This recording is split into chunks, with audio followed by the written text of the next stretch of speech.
So hello, Eric Benjamin. This is our second installment to Prelude to a Masterpiece. We are getting ready to perform Chopin's E minor Concerto number 1 with the Alliance Symphony Orchestra, and you are the music director of the Alliance Symphony. Thanks for being here today. We will enjoy our conversation, I'm sure. Right. You are conductor and music director of other ensembles in the area. Would you tell us what other ensembles you work with? Sure. What first brought me to the area from New England was in the early '90s. I started working with the Akron Symphony and the Akron Youth Symphony. I still am working as I'm associate conductor of the Akron Symphony and still with responsibilities for the Akron Youth Symphony.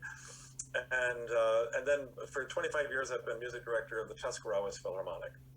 Yeah, and you and I have had the pleasure, at least on my part, to work with the Sure, Tuscarawas Philharmonic as well. very It's a much so. wonderful list, and Rachmaninoff we've enjoyed. Um, I remember, don't I remember Sanson second someplace? Second, did Sasson, we it? played with the Alliance Symphony, yes. Right. I Yeah, did some okay. Mozart D minor, some great pieces over there. There's um, so so much music, so little time, you know. Yes, at least for pianists. I feel very fortunate to be a pianist, and the extensive repertoire is really quite a blessing. Um, this piece is really a pianist's dream because the writing is so wonderfully done. But there's certainly concerns for the orchestra, and many conductors actually avoid programming this piece. And you and I have talked about this before, and you did a nice job explaining some of the benefits and challenges of the orchestra part. Could you help us understand those a bit better? Well, you know, the orchestra part in a concerto uh, can be a lot of counting rests for a lot of players, and although I found that orchestras tend to sit forward in chairs more, uh, uh, and because I think they have the feeling that they're making music with someone rather than simply responding to a guy or a girl up front, so waving their arms and looking stern, and so I have generally found that orchestras in the performance, but the work can really rise to the occasion and play with the soloist, and uh, and and it's gratifying. I like to be the conductor in that situation in a concerto.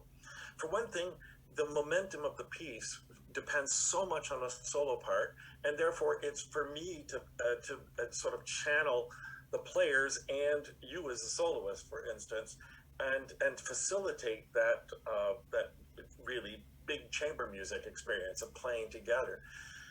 And I've always actually rather liked that. For one thing, it takes me out of the hot seat when it comes to interpretive questions, by and large, and I just get to sort of surf on the wave of the especially somebody who's conscientious and musical and as you are, to just sort of go along with the decisions that you've made and just go with the flow.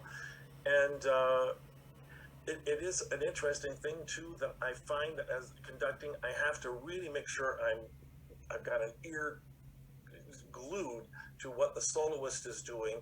Now, ideally, folks, what will have happened is that the soloist and I will have gotten together to find out where tempos are going to slow down, where there's going to be some stretching or speeding up, and that kind of thing. You But mean I can't still, surprise you and just take you for a ride in the uh, performance? sometimes spontaneous things happen, and they can if I just keep really glued to the soloist, and and then being with the soloist and actually having to move my hand ahead of where I am with the soloist so that it transmits to the orchestra so that they come in on time with the soloist as well. It's split second timing. And if I'm only just with the soloist, the orchestra's going to be there's just because we can't hear so well on stage necessarily. So I find I have to be really two places at once. One is glued to what you're doing and actually be anticipating just slightly. So I'm bringing the orchestra, I'm thinking in advance, and they're there on time. It's a fascinating kind of experience. It's slightly different when there's not a soloist. then it's just me and the immediacy of the music and what I'm hearing from the orchestra, and without having to be cued in just anything other than sort of my own sense of how the piece goes, and that kind of thing. So it's actually I find it a lot of fun, and energizing, and again, kind of no fault unless I screw up and don't come in time and that kind of thing. But no fault as far as I just get to sort of go with the flow, and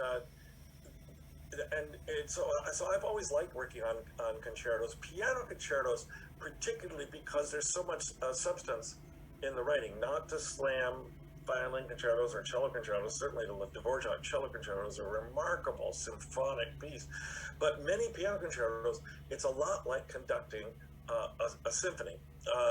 Whereas sometimes solos, concertos for flute or for violin, the part itself is so much a part, is, how do I want to say, it's one melodic strand in the texture. The piano brings this body of weight, tonal weight to it for one thing, and then also generally a more complicated texture that is that I'm having to sort of make room for, as it were, in the whole sound. So it's very often I find that the depth of again, the depth of texture is just kind of fun to respond to. This new timbre, piano is not ordinarily a member of the orchestra, so this new timbre that I get to sort of interact with, and that contributes to the overall sound, more than contributes is the main thing, is really for me a gratifying thing in the process. Tell us a little bit about this particular piece and some of the benefits and challenges. You've talked about working with a pianist in a piano concerto. What about this specific piece? Well, I've not done this piece, and in fact, I've not conducted it. That is, but I began to get acquainted with it again after having, as you pointed out, after having sort of ignored it or avoided it, I suppose. Although it's funny, in my now 30-year career working with professional orchestras, I've never come across it. It's never been on any program that I've had to work on. My previous experience with it, sort of two experiences. One was way back when I was just starting out. I was playing viola in a college community orchestra in New England, and I had to arrive at a rehearsal late. It was a late spring evening, beautiful evening, and the hall where we were rehearsing, they'd thrown open the windows and the doors, and out floated in doing pirouettes into this beautiful New England evening was the last movement of the Chopin First Piano Concerto, which just flits and glitters and it's so graceful, and it's something you want to see great ballet dance to as well as hear. And I just thought it was magical, and I've never forgotten it. And that's a memory that's well over 40 years old. But I've not heard this piece since.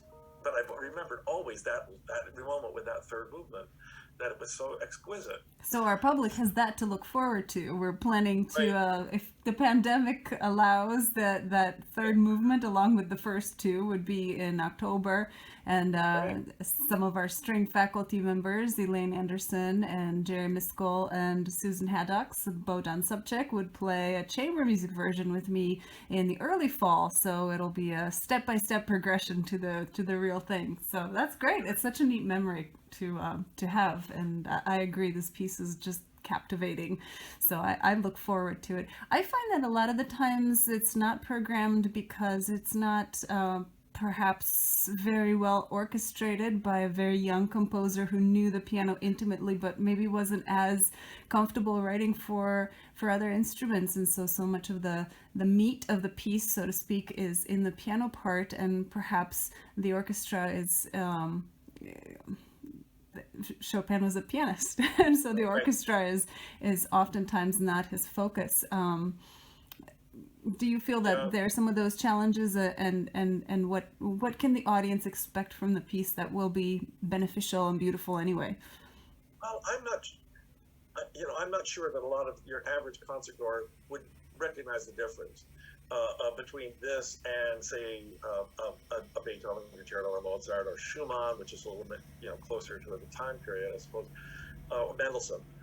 Um, the Yeah, you're right. And of course, he was a young pianist. He had very little experience composing, certainly for instruments, other than the piano. And I'm not a pianist, but I find the piano writing in this just captivating. It's It's so wonderful. And he beautiful. was what? He was 20 years old when he was Right, writing 19 or 20. both concertos. And then, so he can be forgiven that his orchestra writing, he just wasn't familiar with how it's done. And by the way, like, again, what years we talking about? 1830? Was About that right? 1830, yes. Okay. In the 1830s, the orchestra, writing for the orchestra, it still wasn't a colorful sort of thing. It was rather a pro forma, something that just sort of fills in notes, fills in measures, and in this case, it serves as kind of an accompaniment. And who cares? To get really colorful orchestration, actually, the exact contemporary in this piece is Berlioz' Symphonie Fantastique, which of course is remarkable orchestration, uh, but a lot of musicians at this time, composers at this time, were not writing all that colorfully. Conrad von Weber, I guess, would be one example. Franz Liszt would be another, but.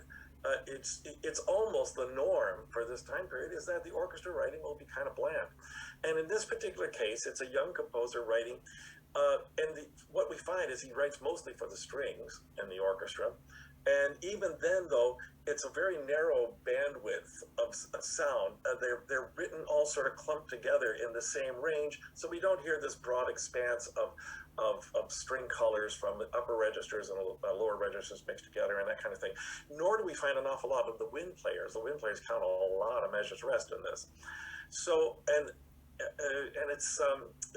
it's kind of unfortunate. It just comes off kind of oatmeal, and I like oatmeal, but I think the spice and the wonderful fruity flavors maybe in that oatmeal are definitely reserved for the piano. And you were talking about the focus and some of these composers not necessarily focusing so much on the orchestra, and that was definitely the time period as well. The 19th century fascination with virtuosi and people who showed a complete mastery of their instrument. And so many of these composers were composer pianists who wanted to showcase their own skills with some composition of theirs and take it on tour. So that's another reason I think we see, not just from Chopin but some other composers too, where the balance is definitely more weighted to the soloists than the orchestra. Right. Well, and there was that pragmatic reason why they had to do that too. Is that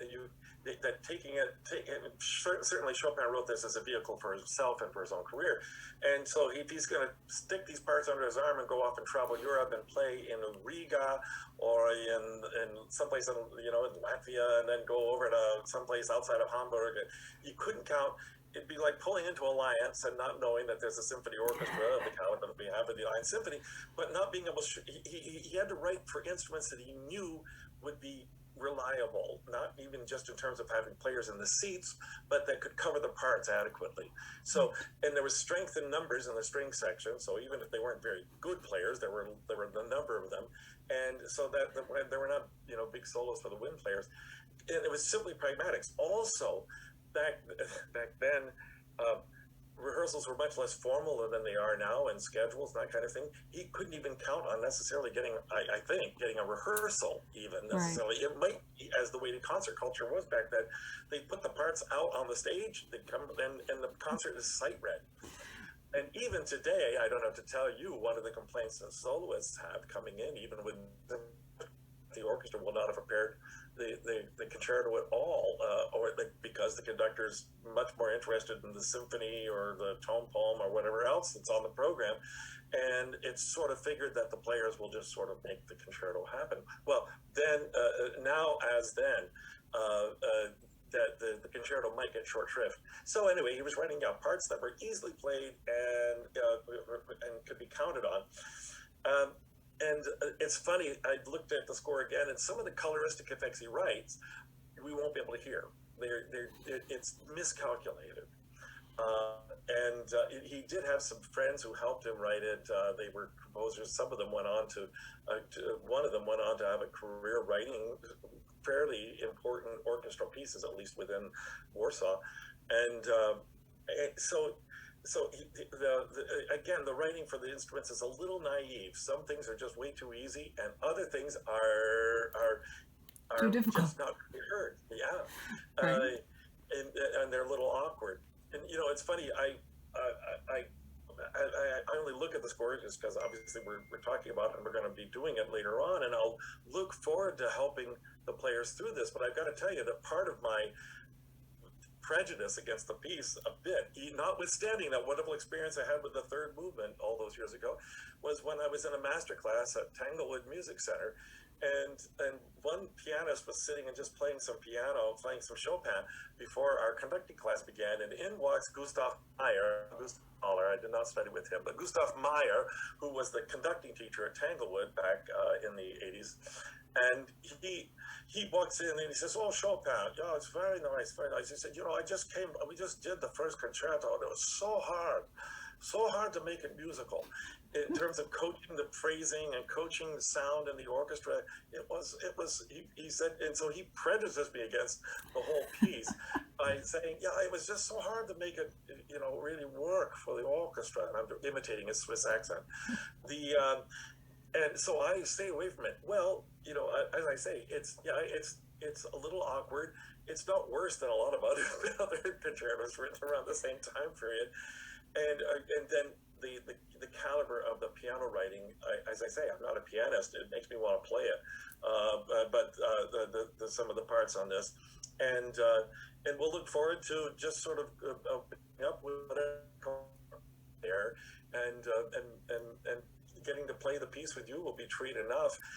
And yeah, have to work on sort of shaping some of these parts that are just it'll be a nice challenge to rise to it. In any case, we'll be behind you, and so it'll all sound just wonderful. I will find that because of the nature of this ensemble and the fact that there are students as well as professionals and community members in the Alliance Symphony, we have a more leisurely timeline where we have more rehearsals than a lot of professional orchestras do.